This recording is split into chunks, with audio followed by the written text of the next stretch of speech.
మండల కేంద్రమైన నకరికల్లులో కాపు నాయకులు మీడియా సమావేశం నిర్వహించారు.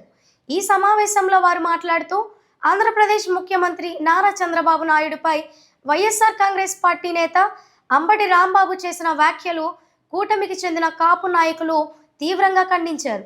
మీ రాజకీయ ప్రయోజనాల కోసం కులాలను విడదీసి కుల రాజకీయాలను కాపు కులంపై రుద్దవద్దని, గత ప్రభుత్వంలో నకరికల్లులో మీరు కాపు కులాన్ని కించపరిచి మాట్లాడారని, అప్పుడు గుర్తుకు రాని కాపు కులం ఈ రోజు గుర్తొచ్చిందా అంటూ తీవ్రంగా ఖండించారు. మొన్న గుంటూరులో జరిగిన సంఘటన అంబటి రాంబాబు గారు నేను కాపులు అంటున్నాడు. అది కాపు కోసం జరిగినది కాదు.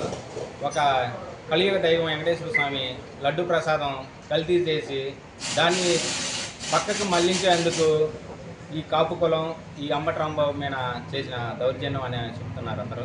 కానీ అతను కాపులైతే 2023లో నగరికల్లో పవన్ కళ్యాణ్ గారి దిష్టి బొమ్మ తగలబెట్టించి దగ్గరుండి చెప్పులతో కొట్టించాడు. అప్పుడు ఆయన కాపు కాదా?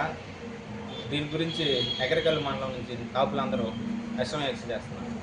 అంబటి రాంబాబు గారు ఈరోజు తనకి ఏదో అన్యాయం జరిగిందని, తన ఇంటి మీదకి ఏదో దాడి జరిగిందని తన దాకా వస్తే కాపు కులం గుర్తుకొచ్చింది.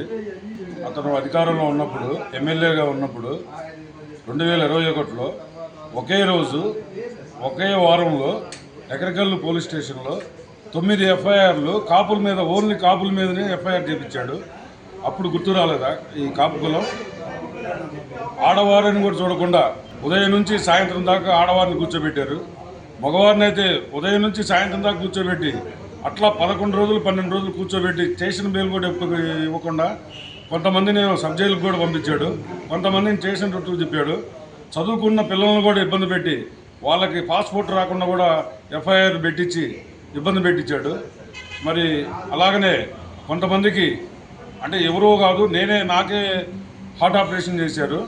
నాకు సీఎం రిలీఫ్ ఫండ్ యాక్చువల్గా ఏ ఎమ్మెల్యే ఉండా ఏ అధికారం ఉండా వస్తుంది. కానీ అది కావాలని ఈ నకరికల్ లోకల్ నాయకులు మాటలని కావాలని ఆపు చేశారు.